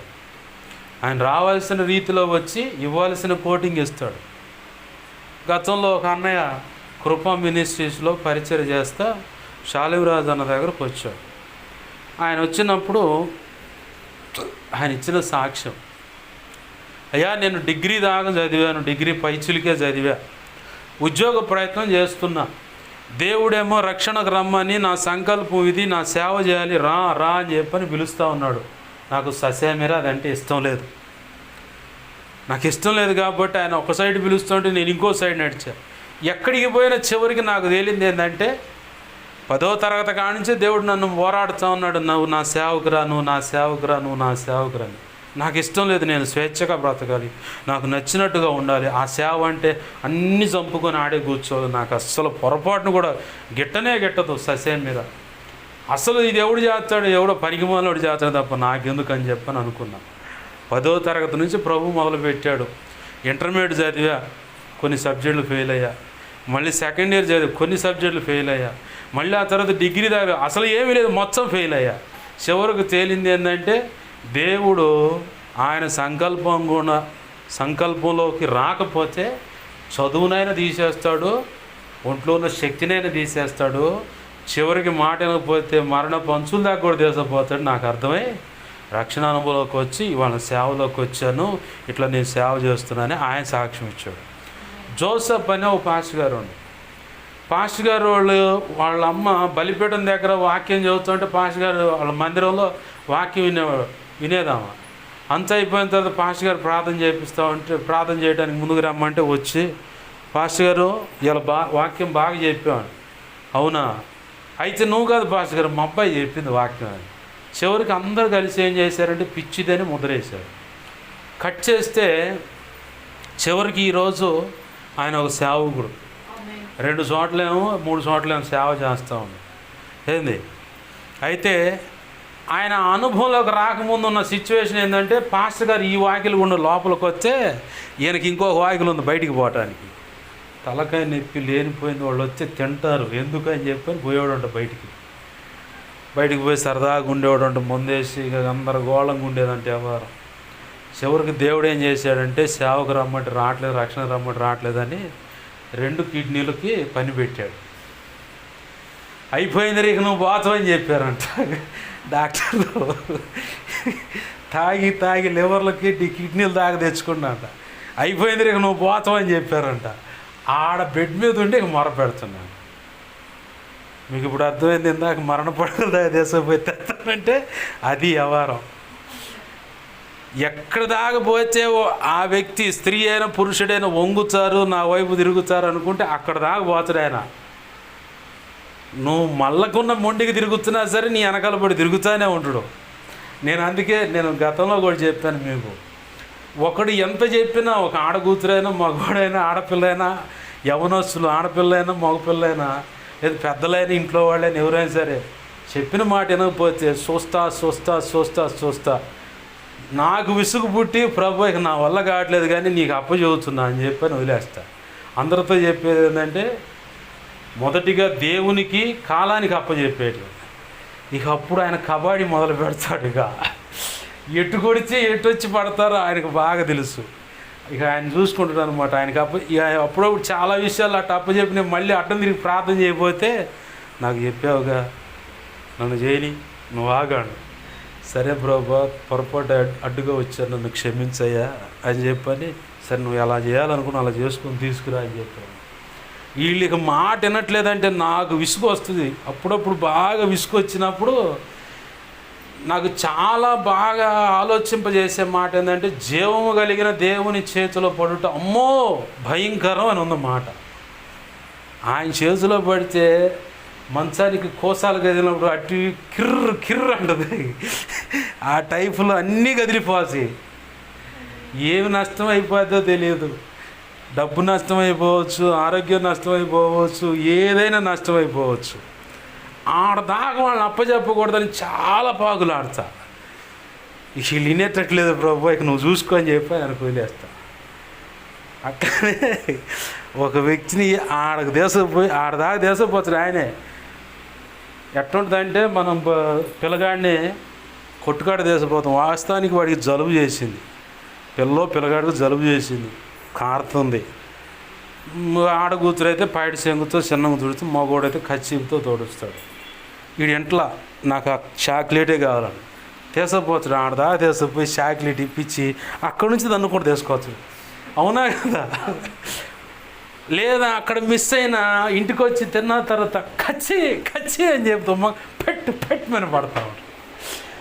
వద్దంటే వినకుండా తిన్నావు, వద్దంటే వినకుండా తిన్నావు అని చెప్పి ఇంకా 4 పడతా ఉంటాయి అనమాట. ఆ టైపులోనే ఏసై కూడా వ్యవహరిస్తాడు. ఆడదా తీసుకుపోతాడు, తీసుకుపోయి చెవి చిన్నవా అని చెప్పి గోపల వాళ్ళు కూడా ఉండి తెచ్చడు. నేను అవన్నీ ప్రభు కృపను బట్టి ఇతర జీవితాల్లో జరిగిన సంభవాలను చూసి నన్ను నేను జాగ్రత్త చేసుకొని ఆయన అడుగేయమంటే అడుగేయటం, వద్దంటే ఆగిపోవటం, ఈ సెక్షన్ నేర్చుకున్నాను. ప్రభు ఈరోజు మనతో మాట్లాడి ఆయన చిత్తం నెరవేర్చాలి. దావీదు భక్తుడైతే ఆయన చిత్తం, దేవా నీ చిత్తం నెరవేర్చడం నాకు సంతోషం అన్నాడు. మనం ఇవాళ చాలామంది తల్లిదండ్రులు చివరికి మాట చెప్పిన మాటలు ముగిస్తాను. దేవుడు తన అనాది సంకల్పం చొప్పున తన బిడ్డను, కూతురు కావచ్చు కొడుకు కావచ్చు, నా సేవకు రావాలి అని చెప్పని ఆ వ్యక్తితోనే డైరెక్ట్ మాట్లాడుతున్నా. ఆ మాట తీసుకెళ్ళి తల్లికో తండ్రికి చెబుతున్నా, కుటుంబ సభ్యులకు చెబుతున్నా. కొంతమంది ససేమిరా వినకుండా పెడగా అడుగులు వేసి చివరికి ఆ బిడ్డల యొక్క ఆరోగ్యాలు, జీవితాలు చిన్న భిన్నమయ్యే పరిస్థితి కాక కొంతమంది ఏం చేస్తారో తెలుసా? సేవ అంటే పరువు తక్కువ అంటే ఏదైనా తేడా పడి ఆడపిల్ల మగపిల్ల కూడా తేడా పడ్డప్పుడు మరి ఈ పరువు ఎడిపోయింది. అరే ప్రభు చెప్పినట్టు చక్కగా ఆ పిల్లను ఆ పిల్లగాడిని పోనిచ్చి సేవ చేయనిస్తే, దేవుడు అనుకున్న సంకల్పం అనుగుణంగా ఆ వ్యక్తుల జీవితాలు కట్టబడితే ఈ పరిస్థితులు వస్తాయా? పరువు తక్కువ పనులు జరిగినాయి అన్న పరిస్థితి వస్తుంది. ఇప్పుడేమో నెత్తి మీద గొడ్డేసుకొని మూల కూర్చొని ఎంత పని అయింది అని చెప్పని ముక్కుతో మూలుగుతో ఏడుస్తా గందరగోళం. నాకు బాగా గుర్తున్నమాట. పరువు తక్కువ ఇప్పుడేది పిల్ల ఏదన్నా తేడా పడి అక్కడన్నా ఏదైనా తప్పు చేసి వస్తే మరి అంతకంటే పరువు తక్కువ ఇంకేముంది? లేదు, దేవుని సంకల్పంలో ఒక వ్యక్తిని దేవుడు నిర్ణయించాడు. ఆ నిర్ణయించినది ఒకళ్ళు ఏమంటారంటే కులం తక్కువ, వాళ్ళు అట్లా వీళ్ళు ఇట్లని. మరి ఇప్పుడు ఎటు పెడతాం మన మొఖం? ఇలాంటి జీవితాలు చాలా చూశాను నేను. దేవుని సంకల్పంలో దేవుడు ఒకటనుకుంటే వీళ్ళు ఒకటే అడుగులు వేసి చివరికి మొన్న ఈ మధ్య ఒక అక్క బాధపడుతూ ఉంది. తెలిసి పెద్దలు వాళ్ళ అమ్మ వాళ్ళు అంతా చెప్పిన మాటను బట్టి తీసుకుపోయి పిల్లని అన్యుడికి ఇచ్చి చేస్తే వాళ్ళ అత్తమామల తరపు నుంచి బంధువులు ఉంటారు, వాళ్ళు ఆ పిల్ల మీద శాతపడి చేయడం మొదలుపెట్టారు. పిల్లగాడు ఆ అమ్మాయి అంటా ఉంది, మొన్న వచ్చారు ఆ నర్సాపేట వస్తే నిండు గర్భిణీగా ఉంది, ఇప్పుడు 8వ నెల వచ్చినట్టుంది అమ్మాయికి. నేను చెప్పా, అమ్మా పిల్లని రమ్మను ప్రార్థన చేయాలన్నా. ఎందుకన్నా ఎంత చెబుతున్నా వింటలేదు ప్రభువా, లెంజ చెబుతున్నా వింటలేదు ప్రభు అని చెప్పని మొన్న అంతకుముందు పోయినప్పుడు చెప్పా, అమ్మా నీ పిల్ల గర్భంలో ఉన్నటువంటి ఆ బిడ్డ ఎవరైతే ఉన్నారో మగపిల్లగాడు కానీ ఆడపిల్ల కానీ గర్భంలోనే చచ్చిపోవాలని, ఆ పిల్లకి పాలు ఇవ్వకుండా, పిల్లగాడి కానీ పాలు ఇవ్వకుండా, చాచులో పాలు రాకుండా అని చెప్పని ఇలా చేస్తూ ఉన్నారు అంది. అందుకే కొన్ని చెబితే అటే పడిపోతారు కొంతమంది. అందుకే నేను చెప్పను అసలు విషయాలు. నిన్ను అందుకే అమ్మాయిని రమ్మను ప్రార్థన చేయాలంది. నువ్వే వినకుండా అంటే ఇక అప్పుడు ఆ పిల్లని హాస్పిటల్లో చూపించుకోవడానికి వస్తే హాస్పిటల్లోనే వాళ్ళ కోసం ఇక నాకు సిరిసేవట్లు పడుతుంది, బీపీ డౌన్ అవుతుంది, ఉపవాసం ఉన్నాగా బీపీ డౌన్ అవుతుంది ప్రభువా, రేపు ఎటు కూడా వెళ్తాగా అప్పుడు ప్రార్థన చేస్తానయ్యా అంటే, ప్రభు ఏం పోని ఇట్లా నువ్వు ఉండ అంటుండవు. ఇటు కాదు నీరసం వచ్చి పడేటట్టున్నానని అటు పోయి చక్కెరను సాల్ట్ కలిపి నిమ్మకాయ సోడా తాగా, కొంచెం ఆపింది. ఇక రెడీగా ఉన్నా అని చెప్పి అనుకునే లోపల ఇక చివరికి అయిపోతుంది, ఆ టైం కూడా అయిపోతుంది.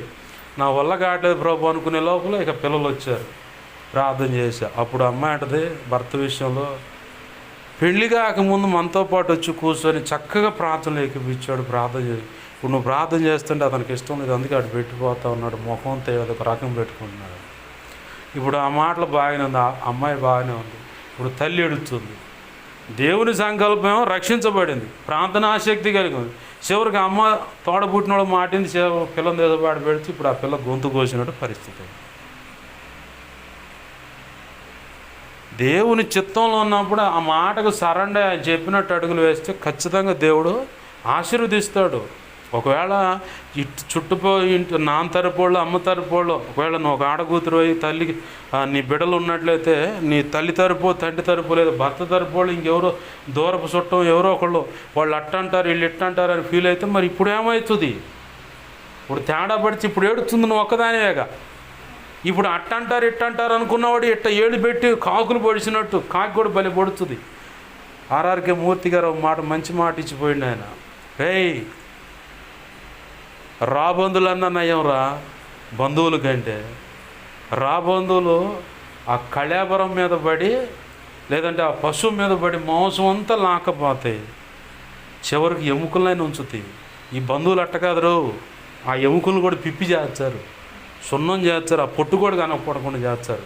అంత ప్రమాదం ఈ బంధువులని, అంత ప్రమాదం ఈ బంధువులని నేను చెప్పని ఆర్ఆర్కే మూర్తి గారు చెప్పకనే చెప్పాడు, వెళ్ళిపోయాడు ఆయన. ఏది బాగా గుర్తుపెట్టుకోవాలి. వాళ్ళేదో అనుకుంటారు. ఇప్పుడు పిల్ల జీవితం నాశనం అయిపోతే, పిల్లల జీవితం నాశనం అయితే ఏడుతుంది ఎవరు? కుటుంబం గురించి చండాలంగా వాళ్ళే చెబుతున్నారు ఇంకొన 10 మందికి ఇట్టా అట్టా అని చెప్పని. పైకి మాత్రం వచ్చి బాగా అమ్మ అతే అయ్యా అమ్మ ఇప్పుడు ఏం చేద్దాం ఏం చేయాలనుకుంటున్నా ఇట్లా మళ్ళీ సన్నాయి నొక్కుళ్ళు మళ్ళీ బయటకు పోగానే బోర తీసుకొని పెద్ద బాకాలాగా ప్రచారాలు. ఎవరిని నమ్ముతాం? దేవుని నమ్ముదామా? లేకపోతే బంధువులు అనబడుతున్న వాళ్ళు చుట్టూ ఉన్న వాళ్ళని నమ్ముదాం? మన అనుకున్న వాళ్ళ మీద ఆనుకున్న వాళ్ళని నమ్ముదాం? వాళ్ళే వాళ్ళ కుటుంబాన్ని ఇంకా చండాలం చేస్తున్నారు. ప్రభు తన చిత్తానికి సరెండర్ అయిపోతే ఈ గోల ఉండదు అసలు. ప్రశాంతంగా కాకులే కూసుకునేవాడు కూర్చాడు, ఒకరోజు ఖచ్చితంగా పెడదెబ్బలేస్తాడు, మొత్తాన్ని తెచ్చి రక్షించబడి ఎవరు గురించి అయితే నీచంగా మాట్లాడి వాళ్ళే చేతుల నుంచి ప్రార్థన చేసేలాగా వాళ్ళ కనుసన్నల్లో ఉండేలాగా దేవుడు చేస్తాడు. సంతమాగులూరు ఒక ఆయన సేవ చేస్తున్నాడు. పిల్లని ఇమ్మని అడిగితే వాళ్ళ మేనమ్మ ఎవడరా నీకు ఇచ్చేది పిల్లని అన్నారు. ఎవడరా నీకు ఇచ్చేది పిల్లని అన్నారు. సరే అని చెప్పని వాళ్ళకు దొరికిన దారిలో వెళ్ళి పిల్లని చేసుకొని వచ్చాడు. ఒక టైం వచ్చింది, ఇప్పుడు ఆ మేనమామలే ఇతనికి సహకారులే. దేవునికి మహిమ కలుగుతుంది. ఆ అబ్బాయి ఆడికి వచ్చే లోపల గుంటూరు నుంచి బయలుదేరుతారు వాళ్ళు, చిలకలూరిపేట నుంచి ఒకళ్ళు బయలుదేరుతారు. ఆరాధన కంటే ముందుగానే రేపొద్దున ఆరాధన 10:30 కంటే ఈ రాత్రి శనివారం వచ్చి ఆడుండి పాస్టర్ గారు ఏం చేయాలి, అల్లుడు కూడా కాదు పాస్టర్ గారు ఏం చేయాలని చెప్పని అన్నీ తెలుసుకొని ఏమేమి ఉన్నాయి అన్నీ చూసుకొని వాళ్ళే అక్కడుండి దగ్గరుండి మెయింటైన్ చేస్తున్నారు. ఒకప్పుడు ఏమన్నారు, ఎవరో నీకు పిల్లలు ఇచ్చేది సరిగా లేవు అన్నారు. ఇవాళ ప్రభు కృపను బట్టి, ఆయన ప్రభు యొక్క పంచన చేరటాన్ని బట్టి, ఆయన కృప ఇవ్వటాన ఈరోజు ఆ తృణీకరించబడిన వ్యక్తులే ఇలా సహకారులకు పక్కన నిలబడి అన్నీ మెయింటైన్ చేసుకున్నారు. అసలు ఎంత ఇవన్నీ తెలుసు, ఈ సాక్ష్యాలు కూడా విన్నవాళ్ళు వీళ్ళంతా. కానీ తెలిసిపోయి అపవాది వేసిన భ్రమలో పడి చివరికి ఈరోజు ఇంత పరిస్థితికి వచ్చింది. ప్రభు అడుగుతున్నాడు ఈరోజు మనతో, నీతో అయినా నాతో అయినా మనందరితోనైనా ప్రభు అంటున్నాడు. ఆనాడు భక్తుడైన దావీదు అన్నాడు, దేవా నీ చిత్తం నెరవేర్చడం నాకు సంతోషం అన్నాడు. దావీదు అన్నయ్య కోరహ కుమారులు అన్నయ్య ఎవరన్నా కానీ అన్నయ్య కీర్తన గ్రంథంలో రాయబడింది కాబట్టి ఆనాడు ఆ భక్తులకు అన్నాడు, ఆ భక్తుడు అన్నాడు నీ చిత్తం నెరవేర్చడం నాకు సంతోషం అన్నాడు. మనం ఈరోజు చెప్పగలమా ఆ మాట? ప్రభువా నీ చిత్తం నెరవేర్చడం నాకు సంతోషమే, నాకు సంతోషమే అని చెప్పినట్టే ఖచ్చితంగా ఆయన చిత్తాన్ని వెతకటానికి, ఆయన చిత్తానికి సరెండర్ అవ్వటానికి, ఆయన చెప్పినట్లుగా అడుగులు వేయటానికి, ఆయన నిర్ణయించింది ఖచ్చితంగా ఇది నాకు శిరోధార్యం అంటారు కదా, ఇది ఖచ్చితంగా నేను దాన్ని తీసుకుంటాను, దానికి 100% సరెండర్ అయిపోతాను. ఏమన్నా చేయని ఆయన ఉంచుతాడా దేవుని స్తోత్రం, తీసుకుంటాడా దేవుని స్తోత్రం, ముంచుతాడా దేవుని స్తోత్రం, పైకెచ్చి అంత అందలానికి ఎత్తుతాడా దేవుని స్తోత్రం. ఏది చేసినా నా మేలుకే చేస్తాడంటావా? వెంటనే ఆయన చెప్పిన ఆయన చిత్తానికి సరెండర్ అయిపోయి ఆయన చెప్పినట్లు అడుగులు వేయటానికి ముందుకు అడిగేసి ఆయన అనుకున్న పనిలో నువ్వు నడుస్తూ ఉంటే అదే ఆయన చిత్తం చేయటం సంతోషం. ఆయన చిత్తం మనం చేయటం మనకు సంతోషం కాదే, ఇంకా వేరేదేం లేదు. ప్రభు ఈరోజు నీతో నాతో మనందరితో చెప్తున్నమాట, ఆయన చిత్తాన్ని నెరవేర్చాలని మనం ఆశపడుతున్నట్లయితే ఆయన అడగాల, నీ చిత్తానుసారమైన మార్గం నన్ను నడిపించు, నీ చిత్తానుసారమైన మార్గంలో నన్ను నడిపించు ప్రభు అని చెప్పి అడిగితే ఖచ్చితంగా ప్రభు తీసుకువెళ్తాడు. అట్టి కృప మనందరికీ దేవుడు అనుగ్రహించును గాక. ఆమేన్. చిన్న మాట ప్రార్థన చేసుకుందాం. ప్రేమగల మా కన్న తండ్రి యేసయ్యా, నీకు వందనాలు, కృతజ్ఞతాస్తుతులు. మా కన్న తండ్రి, మీరు ఇచ్చిన సందేశాన్ని బట్టి నీ కృతజ్ఞతాస్తుతులు. ప్రభువా, నాతో మాతో అందరితో మీరు సూటిగా తేటగా స్పష్టంగా మీరు మాట్లాడుతున్నారు. నీ చిత్తం నెరవేర్చడం మాకు సంతోషము. ఆనాడు దావీదు మహారాజు కీర్తన గ్రంథంలో రాయబడిన ప్రకారంగా శ్రేష్ఠ భక్తుడు పలికినట్లుగా ప్రభువా, మేము కూడా పలుకుటకు సామర్థ్యం కృపను దయచేయండి అయ్యా. నీ చిత్తానుసారమైన మార్గంలో మమ్మల్ని నడిపించి నీ చిత్తము చేయుట సంతోషకరంగా మాకు దేవా మార్చి నిన్ను మహింపరచుకునే భాగ్యాన్ని మాకు దయచేయండి అయ్యా. ఏ కోణంలో ఏ విధము చేతనైనా సరే అయ్యా నీ చిత్తాన్ని మేము నెరవేర్చాలి. ఏ కోణంలో ఏ విధమునైనా సరే అయ్యా నీ చిత్తాన్ని నెరవేర్చకుండా దేవా ఇదిగో తండ్రి వదిలేసే వాళ్ళంగా మేము ఉండకూడదు అయ్యా. అయ్యా ఎడమయ్యే వాళ్ళగా మేము ఉండకూడదు ప్రభువా. నీ చిత్తాన్ని నెరవేర్చే వారిగా మేము ఉండాలి. నీ ఆత్మకార్యమును జరిగించి నువ్వు మాత్రమే మహిమ పొందమని బతిమలాడుతూ అయ్యా మా కోసం ప్రార్థించండి అని ఆయా రీతులుగా అడిగిన వాళ్ళు ఉన్నారు. అయ్యా ఇదిగో తండ్రి దేవా, మా సంగతి దైవజనుడికి తెలియపరచని అడిగిన వాడు, మా సంగతి దైవజనుడి ద్వారా తెలియపరచండి అని అడిగిన వాడు, ప్రతి ఒక్కరు అవసరత అక్రత నీ కృపచేత యేసు నామములో తీర్చబడునుగాక. అయ్యా నా కోసం పరిచర్య కోసం అన్ని విధాల గతంలో కానీ ఇప్పుడు కానీ ఉపవసించి ప్రార్థిస్తున్న బిడ్డలు ఉన్నారు. వారిని కృప ద్వారా బలపరిచి అభిషేకించి దేవా రక్షించి నీ సేవలో గొప్పగా దేవా దీర్ఘాయు సంపూర్ణమైన ఆరోగ్యం ఇచ్చి వాడుకోండి ప్రభువా. నీ ఆత్మకార్యములు జరిగించండి అయ్యా. నీ చిత్తమే నీ కృప ద్వారా యేసు నామములో నెరవేర్చబడునుగాక. నీ అనాది సంకల్పాన్ని నెరవేర్చండి. ఇదిగో ప్రభువా, నాకు మాకు మా మీద ఇంకెవరికైనా కళలో నిద్రలో దర్శన స్వప్నాలు చూపించబడ్డ సమస్త చీకటి శోధనలు ప్రభావాన్ని పాసలు యేసు నామములో నీ మహాపునరుద్ధాన శక్తి ద్వారా వాటి ప్రభావాన్ని బంధిస్తున్నాం, లయపరుస్తున్నాం. బంధించి లయపరిచిన కృతజ్ఞతాస్తుతులు అయ్యా, కృతజ్ఞతాస్తుతులు అయ్యా. నాకు మాకు మా మీద ఇంకెవరికైనా కళలోని తెల్ల దర్శనం స్వప్నాలు చూపించబడ సమస్త మంచి కళ్ళ మంచి దర్శనం మంచి స్వప్నాలు నిద్రలు చూసి సమస్త మంచి యేసు నామములో మహాపునరుద్ధాన శక్తి త్వరపెట్ట జరుగునుగాక, నెరవేర్చబడునుగాక. త్వరపెట్ట జరిగేలా చేసి నెరవేర్చినందుకు కృతజ్ఞతాస్తుతులు ప్రభువా. అయ్యా ఈ సమాజం పరిచర్య పట్ల దేవ ఈ సంఘం పట్ల ఇక్కడున్న సంఘ బిడ్డల పట్ల నీ చిత్తం నీ సంకల్పం అయ్యా ఇదిగో ఈ ప్రజల పట్ల ఏమైనదో అది నీ కృప ద్వారా యేసు నామములో నెరవేర్చబడునుగాక. ప్రభువా, మీరు తెలియపరిచిన ఇదిగో ఆ మరణాలు నీ కృప ద్వారా యేసు నామములో బంధిస్తున్నాం తండ్రి. దేవా కీడును తప్పించండి. అందరూ వారే కాదు ఈ సమాజ ప్రజలందరినీ కూడా నీ కృప ద్వారా రక్షించండి. నీ ఆత్మకార్యములు జరిగించమని దేవా నీ అనాది సంకల్పంలో దేవా ఈ ఇసపాలెం గ్రామంలో నువ్వు సెలవిచ్చిన రీతిగా నువ్వు అనుకున్న పని ఇదిగో ఇలా ఉందన్నావు. అది నీ కృప ద్వారా యేసు నామములో నెరవేర్చబడునుగాక. నీ గొప్ప కార్యములు జరుగునుగాక. ఇప్పటి వరకు ఒకవేళ దుష్టుడు అడ్డుపడుతున్న జకర్యా గ్రంథం 4:6-7 ప్రకారం అయ్యా వాడు చదువు మార్చబడునుగాక, కృప కలుగునుగాక. అయ్యా వాడు చేసిన నష్టాన్ని ప్రతి 200 మేలు తిరిగి ఈ పరిచర్యకు మాకు మా కుటుంబాలకు వ్యక్తిగతంగా దేవా తిరిగి మేలు కలుగునుగాక. ప్రభువా సహాయం వచ్చి ఈ ఆత్మకార్యములు జరిగించి నీ చిత్తం నెరవేర్చమని బతిమలాడుతున్నావు. నువ్వు సెలవిచ్చావా ఈ సంవత్సరంలో ఇదిగో నీ వాళ్ళని ఎవరిని పోగొట్టుకో అందరిని సంపాదించుకుంటా ఉన్నావు. ఇదిగో నీ జీవితంలో ఈ సంవత్సరంలో జరిగే పరిచర్య నీ జీవిత కాలం అంతా జరిగే సేవా పరిచర్యలు గుర్తుండిపోతుంది అన్నావు ప్రభువా. ఇదిగో తండ్రి ఇదిగో ఈ సంవత్సరంలో డిసెంబర్ 31వ తారీఖున నేను ఇచ్చే మందిరంలో వాచ్నైట్ సర్వీస్ జరిగిస్తా అన్నావు ప్రభు. ఈ సంవత్సరంలో ఇదిగో తండ్రి నాకు మాకు కుటుంబ సభ్యులకు జీవిత భాగస్వామి విషయంలో కానీ పరిచర్య విషయంలో సంఘ బిడ్డలకు ఇచ్చిన వాగ్దానాలు నీ కృప ద్వారా యేసు నామములో గతంలో ఇచ్చినవి కూడా నీ కృప ద్వారా నెరవేర్చబడునుగాక. ఈ గొప్ప కార్యాలు జరిగించమని అయా మరణాలన్నీ తప్పించయ్యా.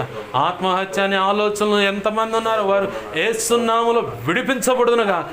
అయా ఇదిగో ఆదివారం అమావాస్య అని చెప్పని అయా ఎంతమంది వశీకరణలు చిల్లంగి బాలమని చాదబడి క్షుద్ర పూజలని అయా రక్తాన్ని చిందించి పశువుల యొక్క రక్తాన్ని పసిబిడల రక్తాన్ని మాంత్రికుల రక్తాన్ని అయా ఇదిగో ఇతరుల యొక్క రక్తాన్ని చిందించి ఎంతమంది అయితే ఏ రీతిగా అయా హోమాలు యజ్ఞాలు అనేవి చేస్తూ ఉన్నారో అట్టి శోధన కీడు నుంచి యేసు నామములు ఎవరెవరి మీద పేర్లను బట్టి ఫోన్ నెంబర్లు బట్టి దేహంలో ఉన్న అవయవాల మీద అని చెప్పి ప్రాణాలే పోవాలని చెప్పని ఇలా ఏ కోణంలో ఏ రీతిగా ఇళ్ల మీద ఇంటి అద్దె వానరం మీద ఏ రకంగా జరుగుతున్నాయో అట్టి బంధకాల నుంచి కూడా యేసు నామములు ఇదిగో నీ కుమార్తె విషయంలో కుమార్తె యొక్క పిల్లల విషయంలో ఉన్న దేవ సమస్త కీడు యేసు నామములో బంధిస్తున్నాం, నిత్య నరకంలోకి విసిరి కొడుతున్నాం.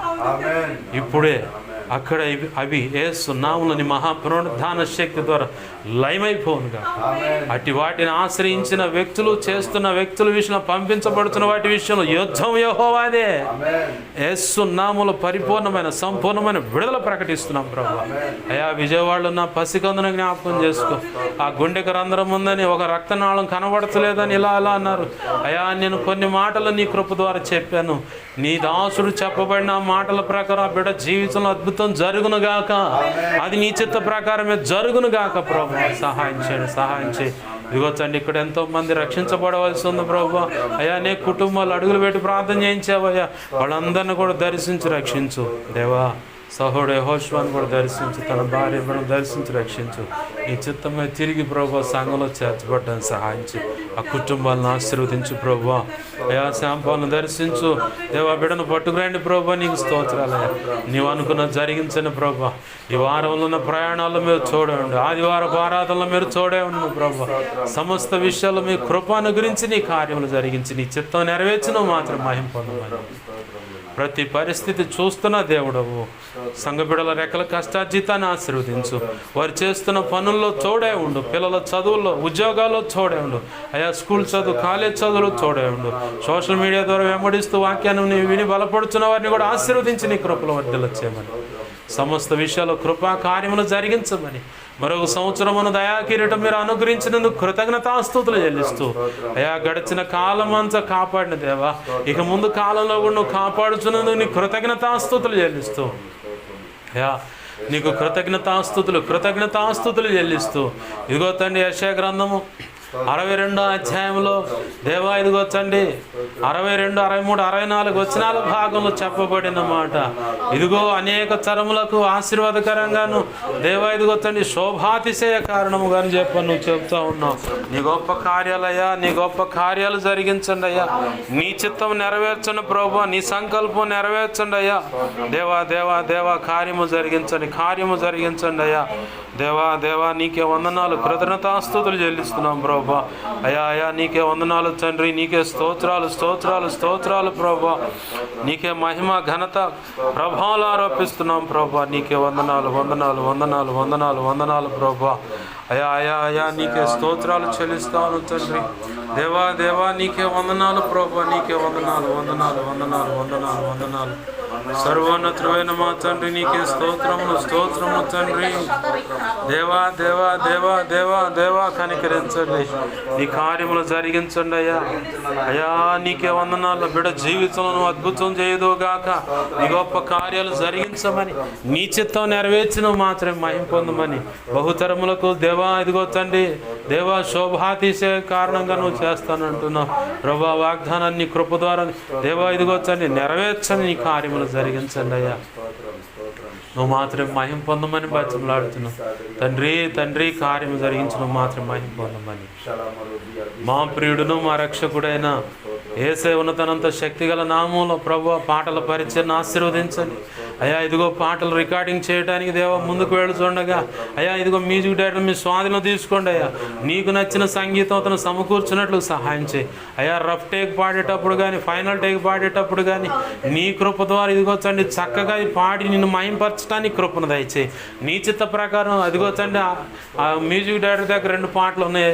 ఆ పాటలు చేయించడానికి కావాల్సిన ధనము కూడా సహాయం చేయండి అయ్యా.